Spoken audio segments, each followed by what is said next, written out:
dia, pode tomar assim. Hoje a lição de número 4, dando continuidade ao assunto, que já vem se estendendo em relação aos dons espirituais. Hoje nós vamos falar do maior dom, o dom supremo. Hoje nós vamos falar do amor. Hoje nós vamos meditar num dos textos mais lidos, embora a Bíblia toda é um livro maravilhoso, mas tem aqueles pontos em que a gente se identifica, aquele que a gente gosta de aplicar no nosso dia a dia, aquele que a gente gosta de ler, E hoje nós vamos falar daquele texto maravilhoso que fala sobre o amor. E nós temos muita coisa para meditar nesse texto, São poucos versículos, mas é de uma meditação maravilhosa. Vamos orar, irmãos. Senhor nosso Deus, Pai, estamos aqui, Senhor Deus, diante da Tua presença nesta manhã de domingo, primeiramente para honrar o Teu nome, glorificar o nome do Senhor, pois somente o Senhor, Pai, é digno de todo louvor, de toda adoração. Pai, nós nos colocamos, Senhor Deus, diante de Ti para aprender um pouco mais a Tua palavra. Nos dispusemos, Senhor Deus, para que o Senhor venha tocar os nossos corações, para que o Senhor venha abrir o nosso entendimento, Senhor Deus, para que nós possamos, Senhor Deus, entender, aprender, e praticar, Senhor meu Deus, o que foi ensinado. Pai, nós sabemos, Senhor Deus, que pela nossa própria força, vontade, nós não temos condições, Pai. Por isso nós dependemos do Senhor em nossas vidas, Pai. Colocamos, Senhor Deus, a Tua presença e pedimos que o Senhor venha nos encher nesta manhã, Senhor Deus. Nos cobrir com todo o Teu amor, Senhor Deus. Palavra esta, Senhor Deus, que vamos aprender e meditar, Senhor Deus. Pedimos que o Senhor venha repartir o Teu amor conosco, Senhor Deus, para que nós possamos dividir este amor também com as pessoas, também com o próximo, também com os nossos irmãos. Pai, que nós sejamos instrumentos nas Tuas mãos, Senhor Deus. Dai-nos da Tua graça, Senhor Deus, para a honra e glória do Teu nome. Amém. Amém. O título da lição, de número 4, o caminho sobremodo excelente, ou seja, o caminho muito além da medida, muito mais excelente. Hoje nós vamos falar do dom supremo, que é o dom do amor. O amor. Nós sabemos que existem 3 tipos de amor, O amor filéu, o amor eros e o amor ágape. O amor filéu é o amor do ser humano, Quando a gente ama, espera ser correspondido em amor. O amor eros, é o amor da sensualidade, da sexualidade, já falo amor erótico. Mas o amor que nós vamos tratar aqui é o amor ágape, é o amor de Deus, é o amor de Deus. Por muitas vezes a gente lê o texto e tenta pegar esse texto do amor de Deus, a gente isola alguns versículos, para trazer para dentro do nosso amor humano, mas não. Esse aqui é o amor de Deus. Nós vamos meditar ponto a ponto para a gente ver no detalhe a maravilha desse amor. O texto básico nosso está lá em 1 Coríntios, Nós vamos ver o último versículo do capítulo 12 e nós vamos ver o 13 até o versículo 13. Amém? Diz assim: Entretanto, procurai com zelo os melhores dons. E eu passo a mostrar-vos ainda um caminho sobremodo excelente. Ainda que eu fale a língua dos homens e dos anjos, e não tiver amor, serei como o bronze que soa, ou como o símbolo que retine. Ainda que eu tenha o dom de profetizar, e conheça todos os mistérios e toda a ciência, ainda que eu tenha tamanha fé a ponto de transportar montes, se não tiver amor, nada serei. E ainda que eu distribua todos os meus bens entre os pobres, e ainda que entregue o meu próprio corpo para ser queimado, se não tiver amor, nada disso me aproveitará. O amor é paciente, é benigno, o amor não arde em ciúmes, não se ufana, não se ensoberbece, não se conduz inconvenientemente, não procura os seus interesses, não se exaspera, não se ressente do mal, não se alegra com a injustiça, mas regozija-se com a verdade. Tudo sofre, tudo crê, tudo espera, tudo suporta. O amor jamais acaba, mas havendo profecias, desaparecerão, havendo línguas, cessarão, havendo ciência, passará, porque em parte conhecemos e em parte profetizamos. Quando, porém, vier o que é perfeito, então o que é em parte será aniquilado. Quando eu era menino, falava como menino, sentia como menino, pensava como menino. Quando cheguei a ser homem, desisti das coisas próprias de menino. Porque agora vemos como um espelho obscuramente, então veremos face a face. Agora conheço em parte, então conhecerei como também sou conhecido. Agora, pois, permanecem a fé, a esperança e o amor. Esses três, porém, o maior destes é o amor. Amém? Alguém tem a Bíblia, a mensagem aí? A Bíblia, a mensagem? Amém? Pode. A Bíblia Mensagem é uma Bíblia parafraseada, né, irmãos? E ela trata desse assunto de uma maneira bem...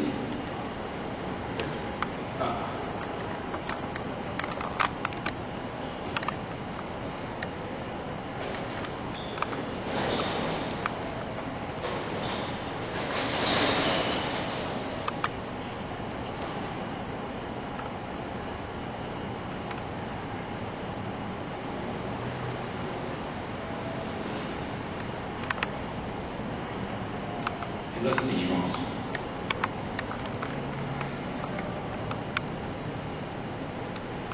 se eu falar com eloquência humana e com êxtase própria dos anjos e não tiver amor, não passarei do rangido de uma porta enferrujada. Se eu pregar a palavra de Deus com poder, revelando todos os mistérios e deixando tudo claro como dia, ou se eu tiver fé para dizer a uma montanha, pule, e ela pular, e não tiver amor, não serei nada. Se eu der tudo que tenho aos pobres, e ainda for para a fogueira como mártir, mas não tiver amor, não cheguei a lugar algum. Assim, não importa o que eu diga, no que eu creia ou no que eu faça, sem amor estou falido. O amor nunca desiste. O amor se preocupa mais com os outros que consigo mesmo. O amor não quer o que não tem. O amor não é esnobe, não tem a mente soberba, não se impõe sobre os outros, não age na base do eu primeiro, não perde as estribeiras, não contabiliza os pecados dos outros, não festeja quando os outros rastejam, tem prazer no desabrochar da verdade, tolera qualquer coisa, confia sempre em Deus, sempre procura o melhor, nunca olha para trás, mas prossegue até o fim. O amor nunca morre. A palavra inspirada um dia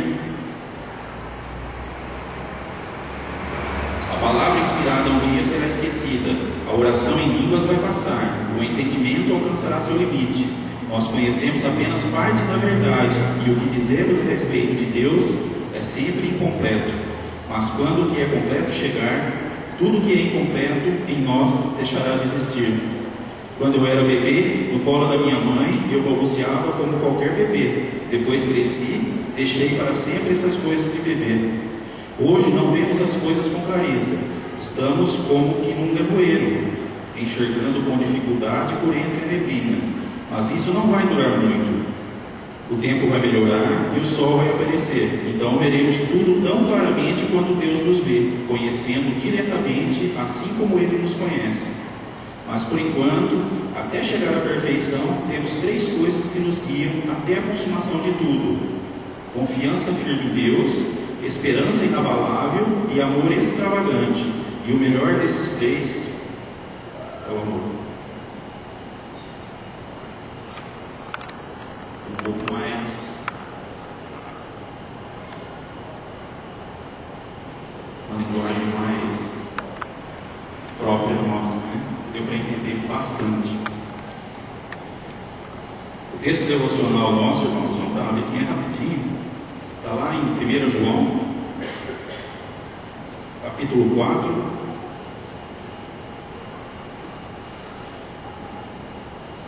(16 a 21).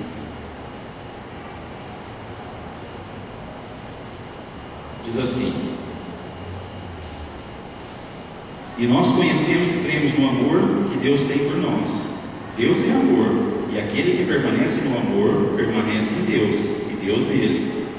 Nisto é em nós aperfeiçoado o amor, para que no dia do juízo mantenhamos confiança, pois, segundo Ele é, também nós somos neste mundo. No amor não existe medo, antes, o perfeito amor lança fora o medo. Ora, o medo produz tormento. Logo, aquele que teme não é aperfeiçoado no amor. Nós amamos porque Ele nos amou primeiro.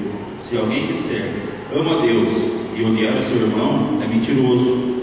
Pois aquele que não ama seu irmão, a quem vê, não pode amar a Deus, a quem não vê. Ora, temos da parte dele este mandamento, que aquele que ama a Deus, ame também o seu irmão.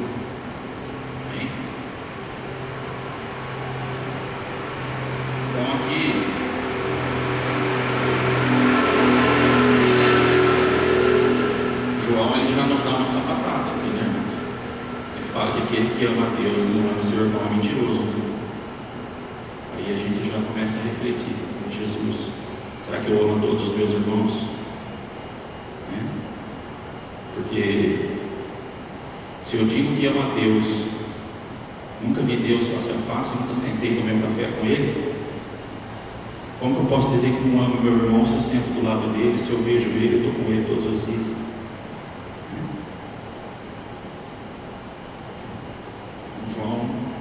Ele faz a gente meditar, ele faz a gente pensar. Mas seguindo a lição, hoje, seguindo aqui na revista, capítulo 13 deve ser estudado no contexto do restante de toda a carta. Ele está diretamente ligado à discussão do apóstolo Paulo acerca dos dons. É uma mensagem que deve ser aplicada à igreja local. Quando assim ocorre, a comunidade é desafiada a experimentar o verdadeiro amor. A mesma coisa nós, né? Nós acabamos de ler esse texto aqui e faz a gente meditar, né? Nos cutuca, né? Fala, puxa vida, será que tudo isso, né, que eu li faz parte da minha vida? Eu, como cristão convertido, né, que digo, conheço a Deus, que amo a Deus, eu pratico esse amor maravilhoso, né? Nós estamos falando aqui do amor ágape, né? O amor de Deus, o amor incondicional. Nós sabemos, nós temos consciência que nós não chegamos nem dos pés, né? Nós não chegamos a isso aqui, daquele que é Deus, né? Nós somos muito falhos ainda nessa vida terrena, né? Mas nós temos que nos esforçar ao máximo em praticar esse amor. Primeira parte, quando falta o amor. Então está dividido em algumas partes esse texto que nós vimos, né? A primeira parte nós vamos falar de quando falta esse amor. Quando falta. O apóstolo começa com a explicação de que a vida cristã sem amor não é nada. Em 1 Coríntios 8:1, ele já havia estabelecido o princípio de que o amor edifica. Nós dependemos do amor em nossa vida. Primeiro ponto, eloquência sem amor não é nada. Diz assim: se os dons espirituais são exercidos com o espírito de competição, não edificam, e as consequências são desastrosas para a vida da igreja. Mas quando são desenvolvidos com amor, todo o corpo é beneficiado. Se alguém é eloquente, capaz de falar a língua dos homens e dos anjos, mas não manifesta amor, a sua fala não passa de um mero som, como o do bronze que soa, ou como o símbolo que retine. Bronze é um metal, símbolo é um instrumento musical composto de 2 pratos de bronze, que eram batidos um contra o outro. A lição que Paulo quer nos ensinar com essa comparação é que nenhuma língua da terra ou do céu é comparável à prática do amor. A melhor linguagem do céu ou da terra sem amor é apenas barulho. É apenas barulho. Então, irmãos, que logo no começo ele já está dizendo, né, que se os dons espirituais são exercidos com espírito de competição, eles não edificam, e as consequências são desastrosas para a igreja. Então, quando dentro do mesmo corpo existem dons que são manifestados, né, assim, de maneira competitiva, um quer demonstrar ser mais santo, né, ser mais dotado de dons do que outros, isso daí ele acaba se tornando mal para a igreja, né? Ele não vai edificar, porque o dom não é para ser exercido de forma competitiva, não é para existir uma competitividade, não existe melhores, mais santos que outros dentro da igreja. Todos nós somos carentes do amor de Deus, nós somos carentes da misericórdia de Deus. Nós só estamos aqui porque Deus tem misericórdia sobre nossas vidas, senão a gente já teria sido consumido há muito tempo, e nós não somos merecedores de nada. Então os dons, eles têm que ser manifestados, praticados com amor para a edificação da igreja. Amém? A mesma coisa que ele está falando aqui da eloquência. Paulo está ensinando que se não tiver amor, ele fala aqui, né, como bronze que soa, ou como símbolo que retire. Ele quer dizer que é só barulho, só vai fazer barulho. O sino, quando ele bate, ele só faz um barulho no ar, não edifica, não faz nada, não há benefício. A mesma coisa é a eloquência sem amor, ele só vai fazer barulho, não vai edificar, muito menos ele, né? Continuando. Lembremos-nos que o apóstolo usa uma linguagem hipotética nos 3 primeiros versículos, marcada pela expressão inicial, ainda que. Assim, língua dos anjos não implica a existência de um idioma angelical. Nas Escrituras, quando anjos se manifestaram a homens, fizeram na língua humana. Paulo simplesmente está dizendo que mesmo que tenhamos habilidade para falar como grandes oradores e com angelical eloquência, se não amamos aquele a quem falamos, somos comparados a objetos inanimados que emitem sons sem sentido. Amém? Então nós entendemos isso aqui, né? Ficou bem claro. Ele está usando uma simbologia aqui, né? Porque nós estamos falando, quando nós lemos a Escritura, cada vez que os anjos se manifestaram, né, junto dos homens, que eles chegaram para nos dar uma orientação, uma indicação, né, e Deus os enviou, ou até mesmo o anjo do Senhor, né, ele sempre falou em linguagem humana. Então nós temos que entender a linguagem dos homens, né, aqui. E aqui eu vou dar um exemplo para os irmãos. Quando nós falamos, irmãos, aqui, e se a gente tem eloquência, mas não tem amor, é como um som, né? Como um som ao vento, né? Ele não tem retorno nenhum. A gente já viu, eu creio que os irmãos também já devem ter visto, né? Pregadores famosos, principalmente os famosos, né? Pregadores de multidões, eles falam, eles têm eloquência, eles falam muito bem, mas será que eles falam com amor às pessoas que estão ouvindo aquela palavra? Será? É uma dúvida que a gente tem, né? Esses dias a gente estava comentando, somos um ensino, né? Somos um dia de ensino e nós fomos ver o ensino com o reverendo Hernandes Dias Lopes.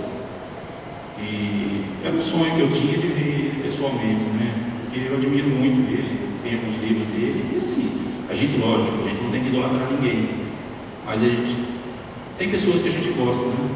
E quando terminou o ensino, ele ficou ali, no meio do povo, ele desceu do povo, ele ficou no meio do povo, ele cumprimentou, deu atenção, conversou com cada um que estava dentro daquela igreja, com cada um. Ele não saiu dali enquanto o último não saiu. Nós ficamos vendo. Eu creio que quando ele prega, quando ele está ensinando, ele está ensinando com amor. Ele está ensinando com amor. E por outro lado, eu já conheci, né, também alguns, onde a hora que terminava a pregação, eles já saíam, vazavam, nem passavam pelo meio do povo, saía pela porta de trás. para não ter contato com as pessoas.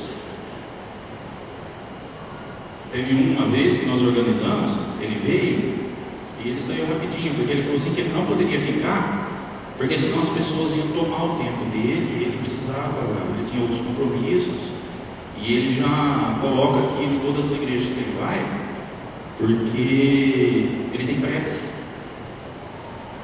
E aí? Então, onde está o amor? As pessoas são carentes. Tem igrejas que são diferentes de nós. Mas tem igrejas que quando vem um pregador, a pessoa quer uma oração, quer conversar às vezes com a pessoa, quer pedir uma palavra. E a pessoa vai sair correndo, tem que dar atenção. Senão ele não tem amor até não. Não tem que ser desprezado no meio. Então eu acho que essas pessoas que são eloquentes, que falam muito e se comportam dessa maneira, posso falar que eu acho que eles têm lábia. Falam bem, tem o chamado bico doce, né? Falam bonito. E falar bonito, irmãos, é fácil. É só treinar um pouco, é pegar a palavra. Tem pessoas que têm capacidade para decorar as coisas, tem pessoas que têm um pouco mais de facilidade para ler, né? E decorar, né? Então é fácil, a pessoa que decorou chega aqui e fala tudo, mas e aí? O Espírito Santo está falando. E nós não conhecemos, não. Não somos nós que conhecemos, não somos nós abrindo o corpo, é a palavra de Deus, é o Espírito Santo que conhece. Vai seguindo.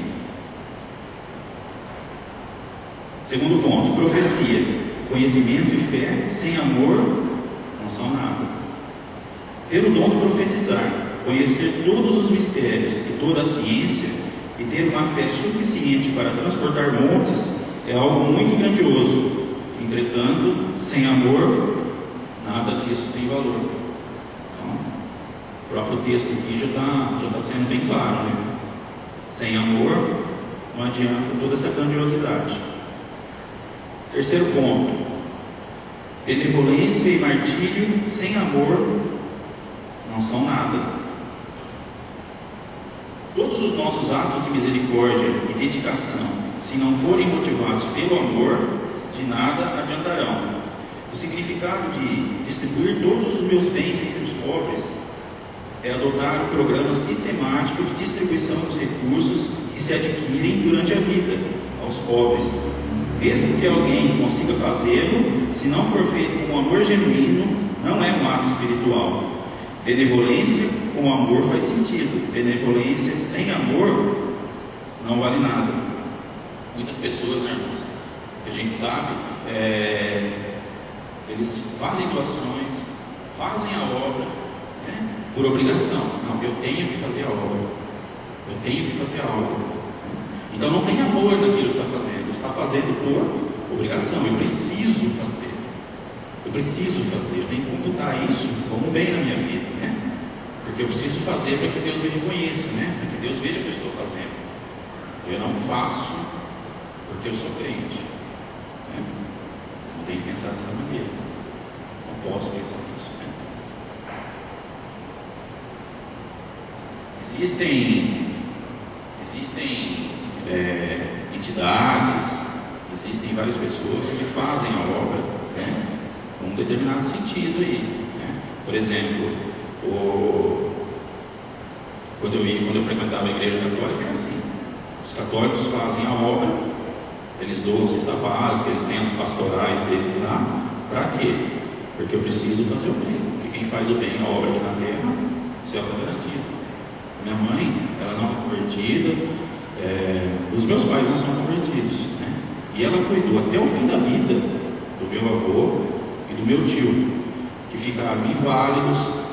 Eles tiveram assim anos cuidando deles, né? Naquela maior situação de estágio terminal, né? Então todos os meus tios que vinham visitar, mas não faziam nada, né? Eles não tinham coragem, né? Assim, a parte deles era dar o apoio moral para minha mãe, né? Mas a minha mãe é que punha a mão na massa mesmo. Então, o que todos falavam, minha mãe? O seu lugar no céu está garantido, porque tudo que você faz aqui, você já garantiu lá o seu pedacinho. Não é assim. Não é assim. Não é assim. Não é a obra que nos leva, né?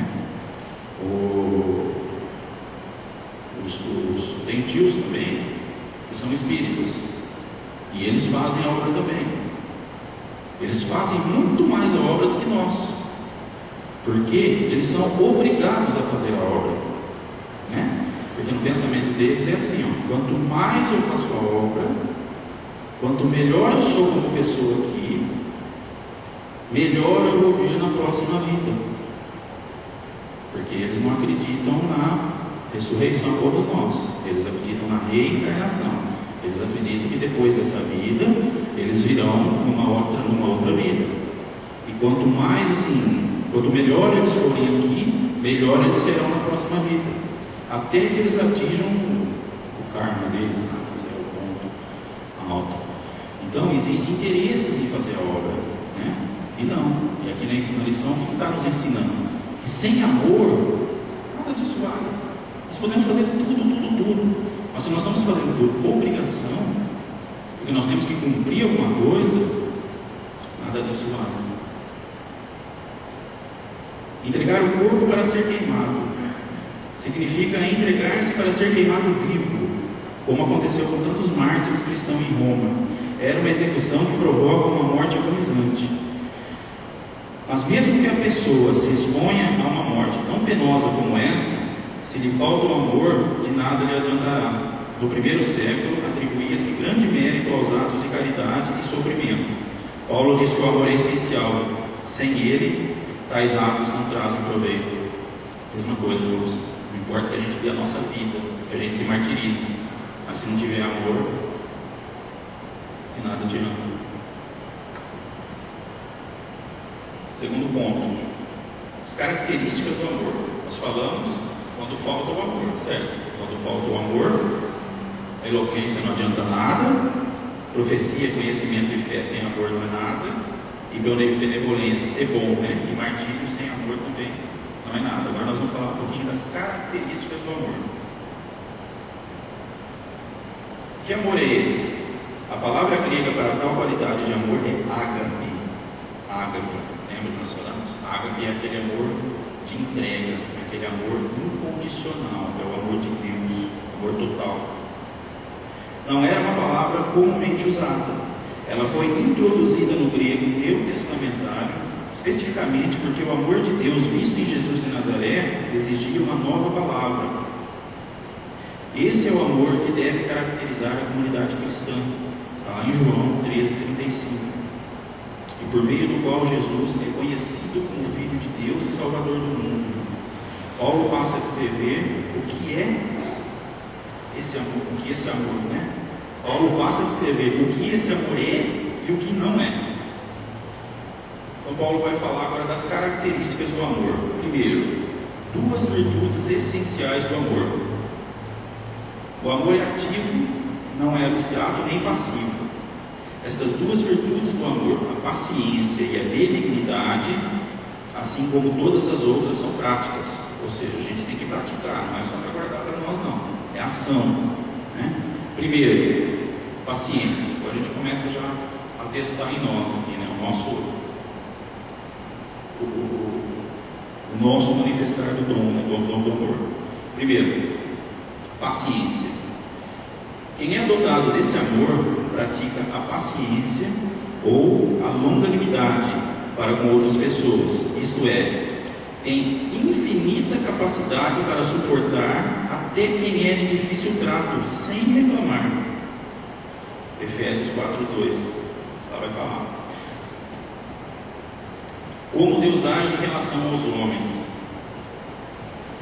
Então, irmãos, longanimidade é a gente ter uma paciência, vamos dizer assim, para suportar até aquilo que os outros nos ofendem, até as ofensas que nós recebemos dos nossos irmãos, até as ofensas que nós recebemos de um parente próximo, até as ofensas que nós recebemos da pessoa mais próxima, porque aquele que está distante não nos ofende.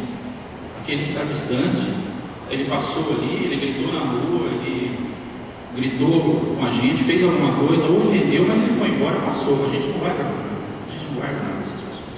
Isso é uma ofensa que não tem efeito. Quem que vai nos ofender?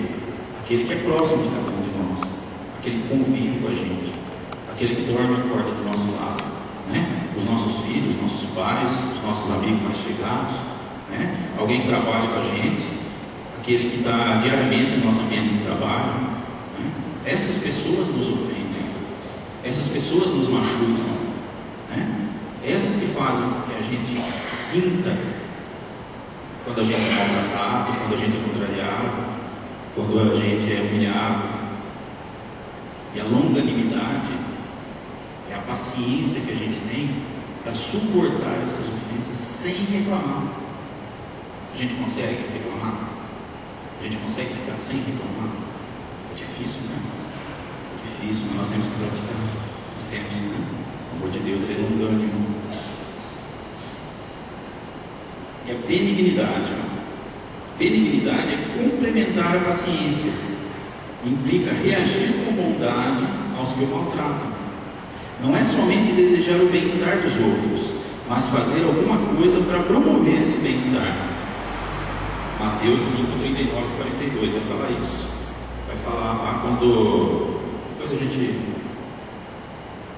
Mas vai falar lá quando Jesus está falando, se alguém pedir sua capa, né, para você dar a capa. E assim que Deus faz, conduzindo o homem ao arrependimento. Ao arrependimento. Então, o amor de Deus faz com que o homem se arrependa. A bondade de Deus leva o homem ao arrependimento. Certo? Não é a nossa bondade, não. Não é porque nós somos bonzinhos que a gente se arrepende do que a gente faz, não. É a bondade de Deus que nos leva ao arrependimento. Segundo ponto: defeitos que o amor não tem. O amor é paciente e benigno, se nega a agir de maneira tal que traga prejuízo ao objeto do seu amor. O amor é paciente e benigno, se nega a agir de maneira tal que traga prejuízo ao objeto do seu amor. Primeiro, não é ciumento. O amor não é ciumento. Há dois sentidos no original para a palavra zelo. Um é ser zeloso ou cuidadoso. A palavra zelo. Primeiro significado: ser zeloso ou cuidadoso. Só que nesse versículo aplica o outro sentido de ser ciumento, que inclui forte inveja do sucesso alheio ou desejo ardente de possuir o que é dos outros. Até mesmo os dons espirituais, como ocorria na igreja de Corinto. Então, nesse sentido aqui que Paulo está falando de que o amor não é ciumento, ele não está falando na questão do zelo, de ser zeloso. Ele está falando no sentido ruim, no sentido de inveja, no sentido de querer o que é dos outros, né? No sentido de você ter um desejo ardente daquilo que não é seu. Você está vendo algo em outras pessoas que você queria para você. Você queria um lugar de alguém. Você queria ter o que aquela pessoa tem, né? E como nós estamos tratando dos dons, lá na igreja de Corinto, Paulo está falando dos dons. As pessoas invejavam os dons dos outros. Então não são todas as pessoas dentro do corpo que são, né, são privilegiadas, né, nos dons de Deus. Então aquelas pessoas que não possuem o dom, ele queria o dom também, ele invejava o outro. Ou ele tinha um dom e ele queria ter o outro dom, porque ele julga que aquele outro dom é melhor que o dele. Então isso existia dentro da igreja de Corinto. E o que o Paulo está querendo, o que o apóstolo Paulo está querendo alertar aqui é com relação a esse tipo de ciúme, né? O ciúme invejoso. Outro defeito que o amor não tem: o amor não é enfatuado, arrogante, presunçoso, não é enfatuado. Não se ufana, é o mesmo que não se orgulha ou não se incha. A atitude de quem é enfatuado é oposta do ciumento. Enquanto quem arde em ciúmes inveja o que os outros têm, o enfatuado faz tudo para que os outros o invejem. se acham, né? Demonstrando ser aquilo que na verdade não é. Essa era a atitude reprovável dos coríntios em relação ao uso dos dons espirituais.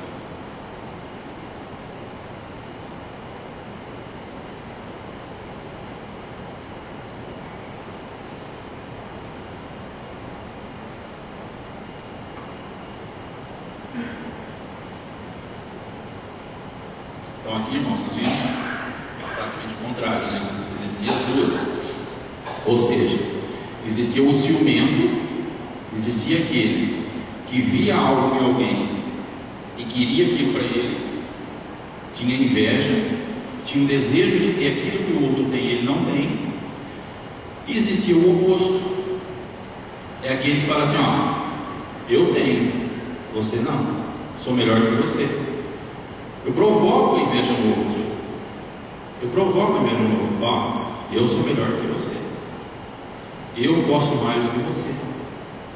Eu tenho mais direitos do que você. Sou muito melhor. É o que faz provocar a inveja do outro. E lá, né, entrando no contexto do Corinto, esses que se comportavam dessa maneira, na verdade eles transmitiam algo que realmente eles não eram, porque eles transmitiam que eles eram melhor que outros, que eles podiam mais que outros, e na verdade não, porque ninguém dentro do corpo é melhor que ninguém. Isso é uma inverdade. Ninguém pode mais do que ninguém. No reino espiritual todos somos iguais.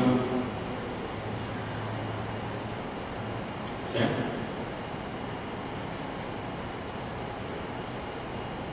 Mas um defeito que o amor não tem: não se ensoberbece. Soberbo é quem tenta se sobressair ou é arrogante. João Batista demonstrou não ser arrogante quando quiseram compará-lo ao Messias. Entre os coríntios, alguns tinham essa atitude indevida. Acabamos de falar, né? Soberbo é aquele que tenta se sobressair ou ele é arrogante, aquele que se julga maior que o outro, né? Também se enquadra aqui, ó, soberba. Outro defeito que o amor não tem: ele não se conduz inconvenientemente, ou seja, ele não é desapropriado, né? Ele não é inoportuno. Essa expressão contém a ideia de algo que não harmoniza com a forma de vida, e assim é uma coisa vergonhosa, desonrosa e indecente. O amor evita tudo que é inconveniente. Os cristãos coríntios cometiam esse pecado. Então, irmãos, o amor de Deus, ele não se comporta assim. O amor de Deus, ele não é inconveniente. O amor de Deus, ele é perfeito. O amor de Deus, ele não busca os próprios interesses. O amor não é preocupado com as próprias coisas, e sim com os interesses dos outros. Filipenses 2,4, dá uma olhadinha lá, irmãos. Filipenses 2,4.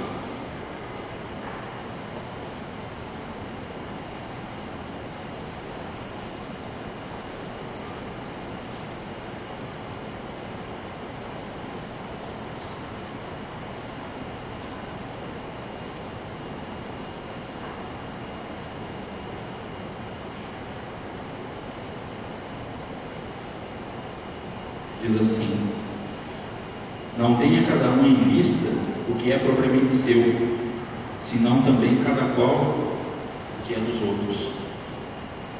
Amém? A própria palavra falando, né, irmãos? O amor não é preocupado com as próprias coisas, e sim com os interesses dos outros. Os coríntios promoviam a si mesmos, sem se preocuparem com a edificação da igreja. Então, como nós lemos lá naquele texto parafraseado, né, da Bíblia Mensagem, esse ponto aqui lá diz que o amor não age na base do eu primeiro. É bem mais popular, né? Quer dizer isso. Porque muitos se colocam na posição de importância, de primeiro eu, depois você. E a palavra nos ensina que nós temos que valorizar mais o irmão, é maior do que eu. Sempre, sempre, independente da situação, independente da ocasião.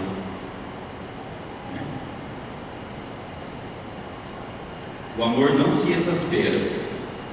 Exasperar significa irritar, encolerizar, enfurecer. O amor não se encoleriza, não se enfurece. Vamos ler lá em 1 Pedro 2, 21 e 24.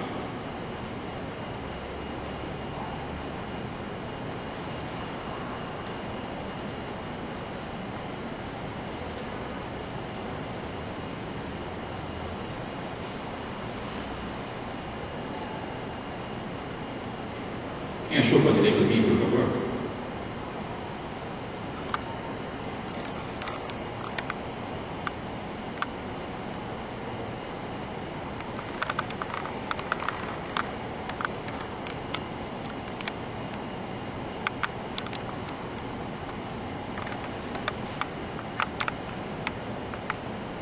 Ninguém achou?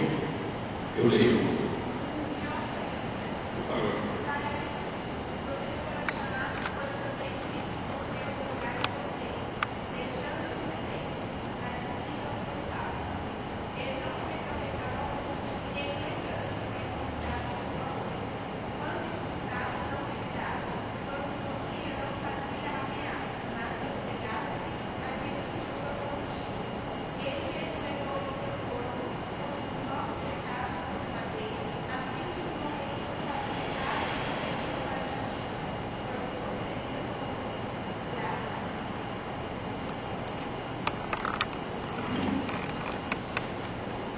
Jesus reclamou de alguma coisa, irmão?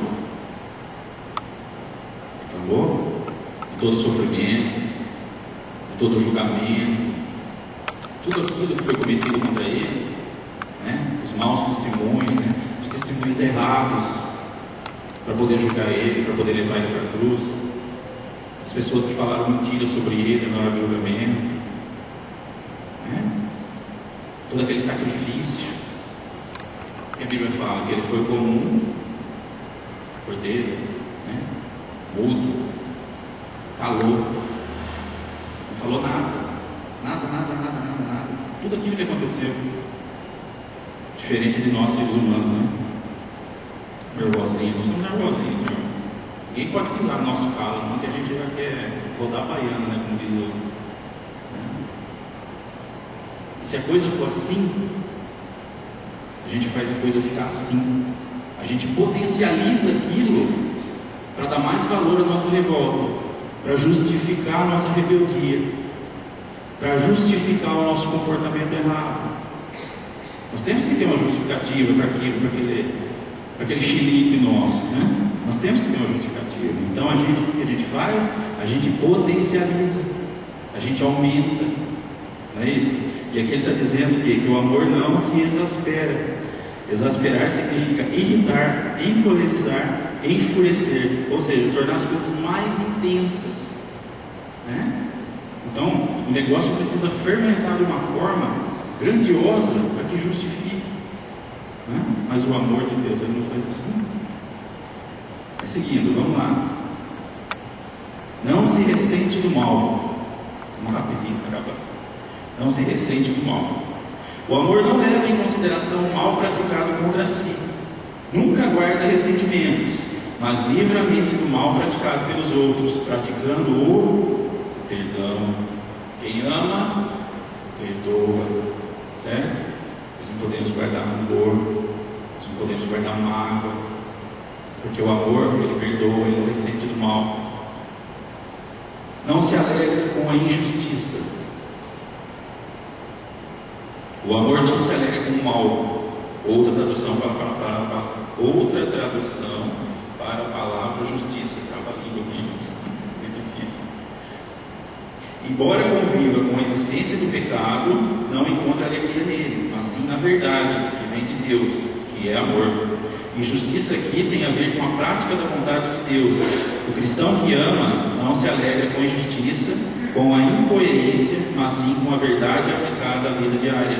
Não se trata de uma filosofia, mas de uma demonstração clara do amor de Deus, certo? Então, aqui está falando que o amor ele não se alegra com o mal, ele não se alegra com a injustiça, ele não se alegra com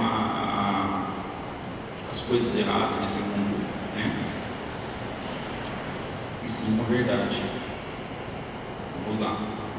Agora nós vamos ver o terceiro ponto: o amor surpreende.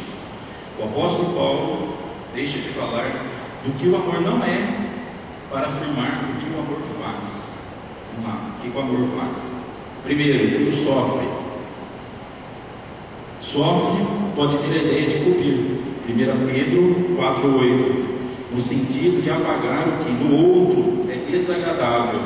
O amor não desiste facilmente, ele aguenta. Sobrevive à tristeza, à decepção, à crueldade, à exposição da verdade e à indiferença. Então está bem claro já o texto da revista, né, irmãos? Tudo sofre, né?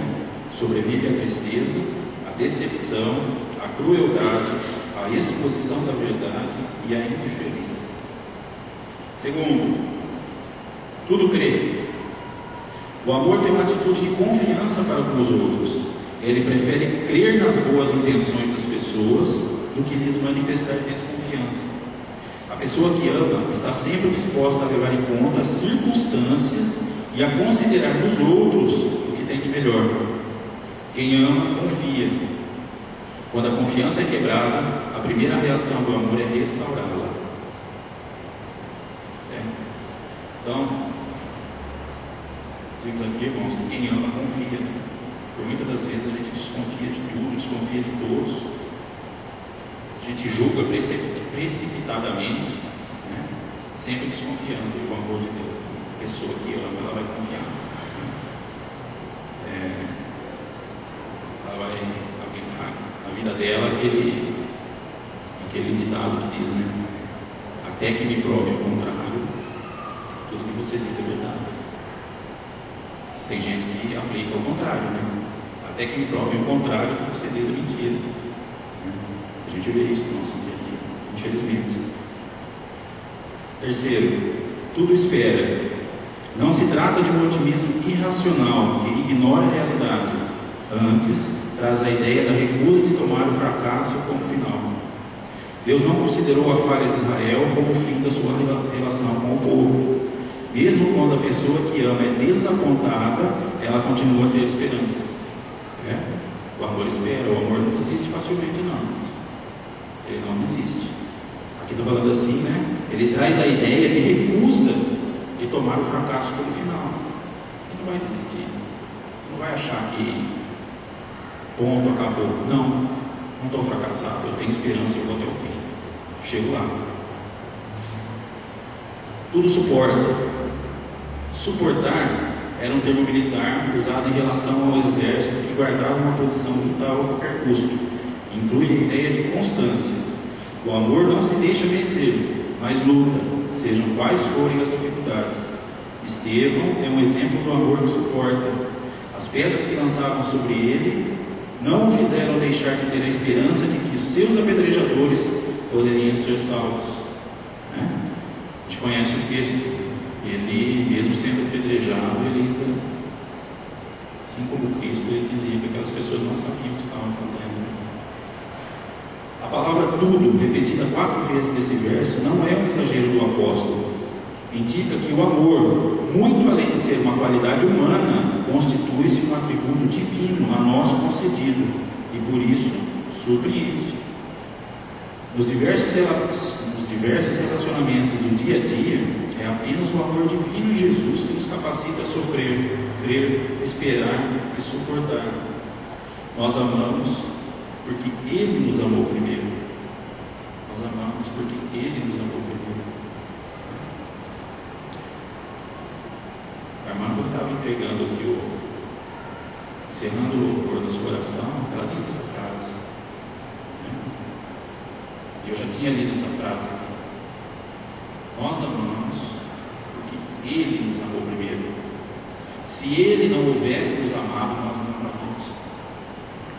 Nós nos amamos, nós não amaríamos. Se nós amamos a Ele, porque Ele nos amou primeiro, Ele nos deu essa condição. Ele entregou seu filho para morrer na cruz por nós. Maior prova de amor. Quem daqui teria coragem, passar um pensamento, sacrificar alguém querido para salvar outra pessoa que você nem conhece? É maior demonstração de amor do que Deus dá o seu único filho unigênito, né? Unigênito, puro, santo, para morrer em favor de nós. Então, se nós o amamos, é porque Ele nos amou primeiro. Vamos lá.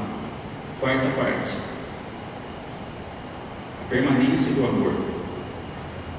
A conclusão de Paulo, o amor jamais acaba. A conclusão de Paulo é: o amor jamais acaba. O amor permanece por toda a eternidade. Nada pode destruí-lo. Cantares 8:7. Vamos ler Cantares 8:7. É aquele versículo que todos nós conhecemos. Versículo maravilhoso. Quem achou pode ler para mim, que eu estou com fome.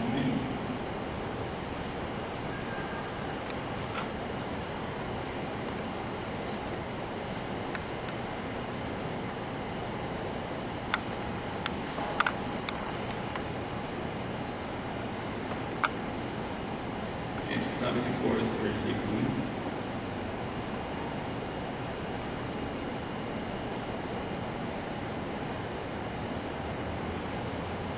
Alguém achou? Alguém achou? Por favor.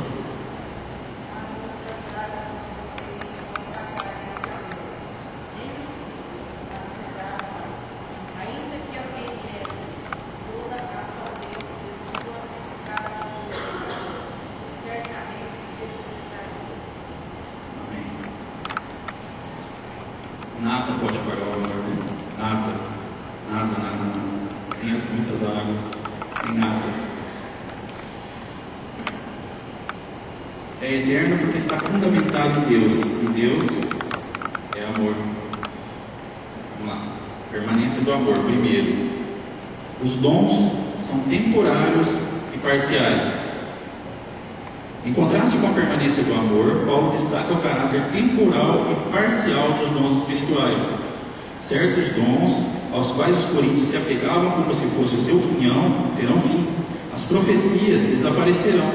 Quando estivermos diante de Deus, as profecias não terão mais sentidos, porque tudo terá sido cumprido. As línguas cessarão, serão deixadas como experiências então desnecessárias. A ciência passará, porque todo conhecimento penosamente adquirido será desvalorizado à luz do pleno conhecimento de Deus. Além disso, o conhecimento que adquirimos é parcial, assim como as profecias, porque Deus não revelou aos profetas tudo a respeito da verdade. O que é perfeito pode referir-se à vida por vir. Quando chegar a consumação dos séculos, tudo que é parcial será aniquilado. Certo? Então, assim como nos dias de hoje, os cristãos de Corinto, eles se apegavam aos dons dele como se aquilo fosse, ó, isso aqui é meu, ninguém casca e eu vou levar comigo. Não é assim. Isso vai acabar. E quando nós subirmos, de que vai adiantar a profecia? Se nós já estivermos lá junto com o Criador, nós já estivermos com o Pai, para profetizar o quê? Tudo já foi cumprido, né? Línguas, para falar em línguas, porque se você já está lá. Então, isso tudo passará.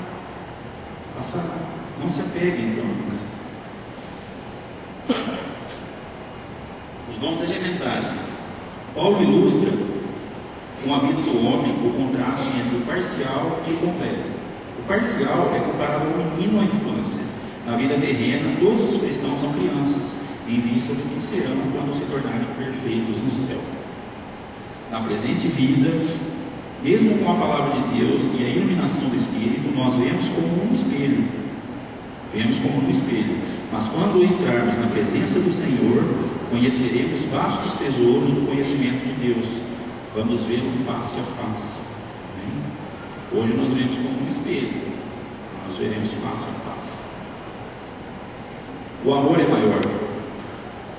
Agora, tem o sentido de em conclusão. Para concluir, diz Paulo, permanecem a fé, a esperança e o amor. Os dons terão cessado, a ciência terá passado, os fiéis habitarão na casa do Pai, e as 3 virtudes serão a marca deles. A fé permanece por ser a confiança na obra salvadora realizada por Cristo.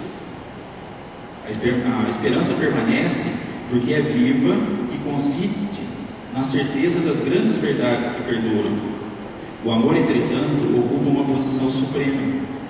Devido à consideração que os coríntios davam ao espetacular, Paulo lhes está dizendo: as coisas realmente importantes não são as línguas e as coisas semelhantes, mas a fé, a esperança e o amor.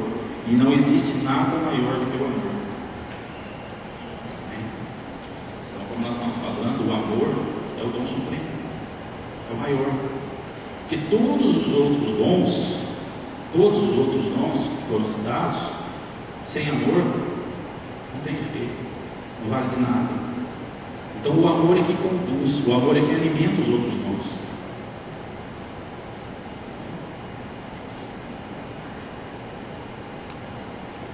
Aqui na revista, ele dá uma conclusão para a gente, bem sintetizada, né? Nas 2 últimas lições estudamos sobre dons. Nesta lição, Paulo mostra que o amor é maior no sentido de ser,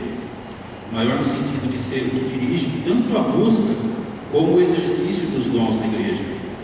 É descrito por Paulo como um atributo eterno, já que Deus é amor, conforme o ensino de 1 João 4,8.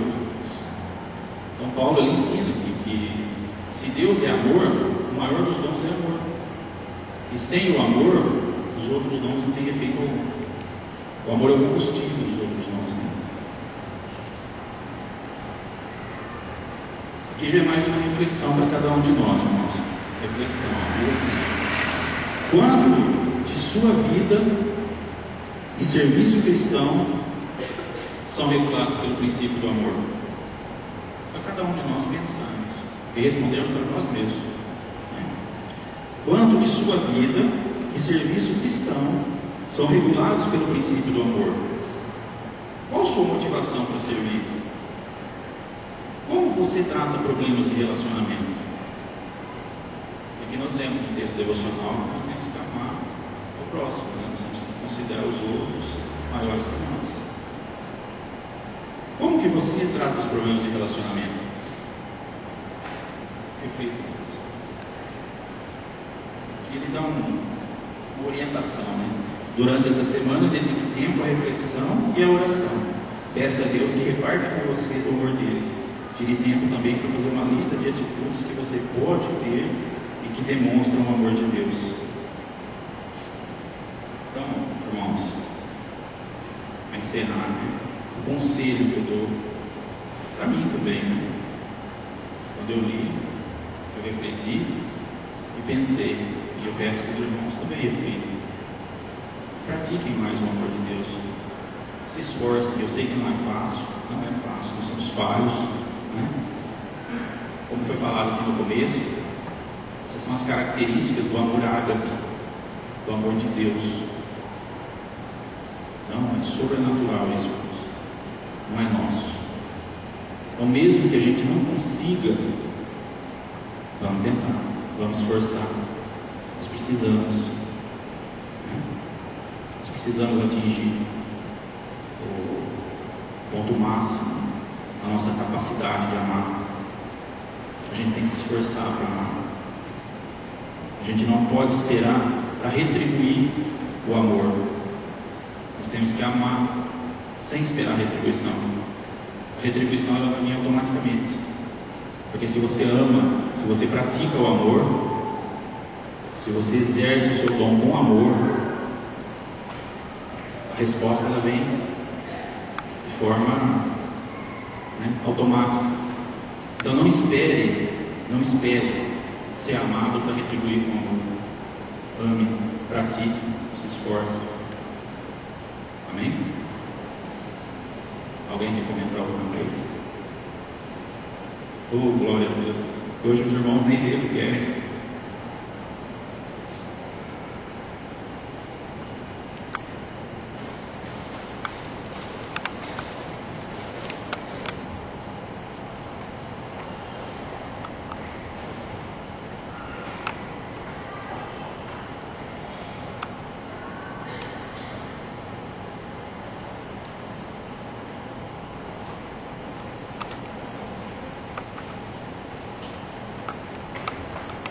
Não, é rapidinho, tá, gente?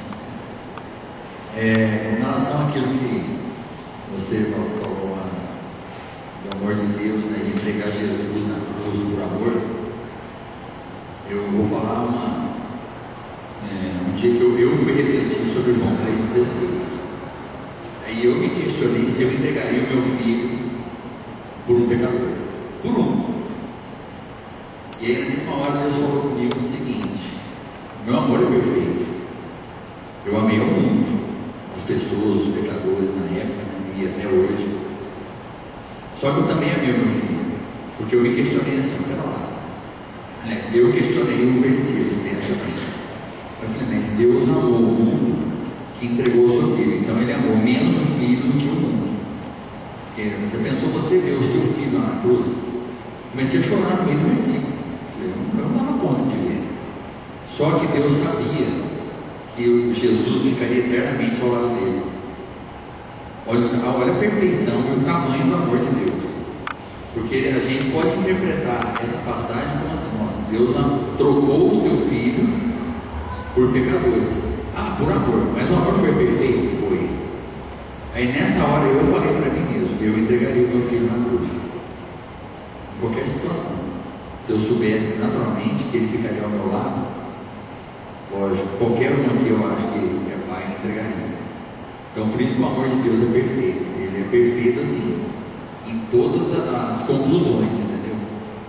Então eu estou falando por mim assim, que a gente, quando a gente vai amar, e eu acho que na lição anterior, acho que foi você mesmo que falou sobre o amor encobre uma multidão de pecados. E aí eu fui ver na Bíblia, na minha Bíblia que tem a tradução do grego, que o encoberto lá é desconsiderar. Quando você cobriu o pecado do próximo, você desconsidera, você aniquila o pecado para ir amar. Então, antes de amar, você tem que aniquilar o pecado do outro. Agora é isso que eu queria só complementar.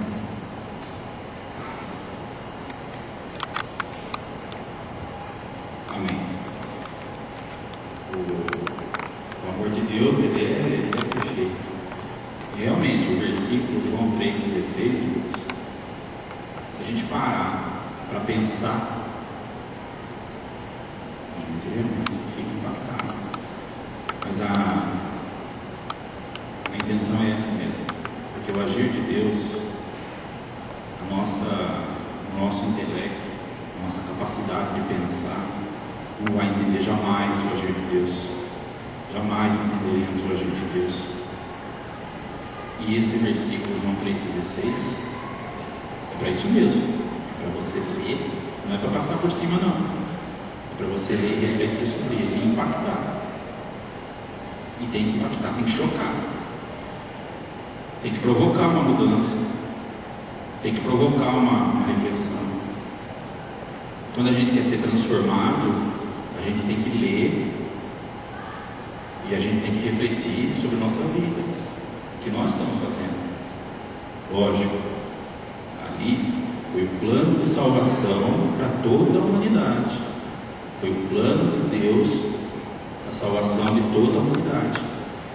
Deus, ele não está pedindo que cada um de nós venhamos a sacrificar os nossos filhos.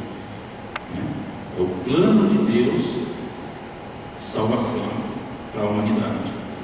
Mas nós temos que ler, entender o amor de Cristo por cada um de nós e valorizar esse amor que ele tem por nós.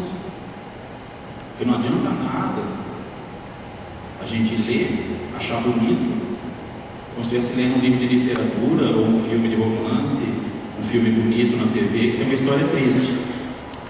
Não é uma história triste, é uma história linda, maravilhosa. Mas nós temos que valorizar isso que Deus fez por nós, esse amor que Ele fez por nós. Mais alguém?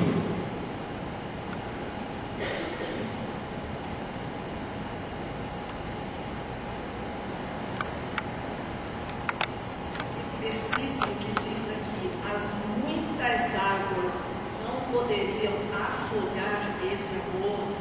A gente sabe assim que quando os casais estão namorando, eles usam muito esse versículo, né? Inclusive quando vão casar ou estão casados também. As muitas águas não poderiam afogar esse amor. Mas quando eu vim de Maceió aqui para Ribeirão Preto, o avião ele veio costeando toda a orla marítima, né? E quando eu olhei aquela imensidão de águas, eu lembrei desse versículo na hora: as muitas águas não poderiam afogar esse amor. Aí eu olhei aquilo e falei: meu Deus, isso é o amor de Deus. Isso é impossível ser amor humano, impossível, porque muitas águas, são muitas águas. E olha que aquilo que eu olhava, a quantidade de água, não era nem 1/3 daquilo que realmente existe de águas nesse planeta. Então esse amor é muito grande, não é amor.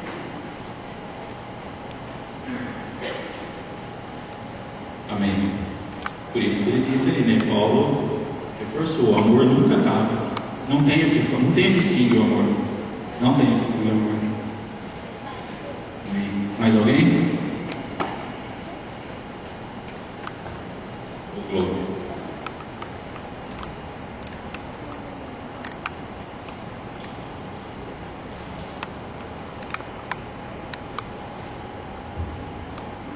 A palavra de Deus diz assim: aquele que tem os meus mandamentos e os guarda, esse é que me ama.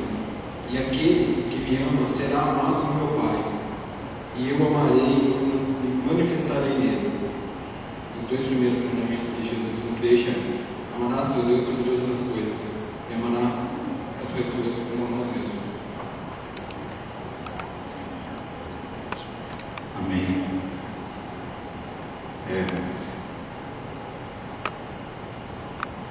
Temos que amar as pessoas, temos que amar os irmãos como a nós mesmos, irmãos. Como a nós mesmos. Como a nós mesmos. A gente não é capaz de maltratar a nós mesmos. Nós não somos capazes, né, de fazer nada que venha nos prejudicar. A palavra de Deus diz que a gente tem que amar muito mais as pessoas do que a nós mesmos. Nós temos que valorizar. O apóstolo Paulo, ele dizia que ele era a escória da humanidade. Se o apóstolo Paulo dizia que ele era a escória da humanidade, quem somos nós, irmãos? Quem somos nós para achar que somos alguma coisa? Quem somos nós? Fique aí, irmão. Fique aí com reflexão. Mais alguém? Amém. Glória a Deus. Deus abençoe cada um de nós. Tem versículo?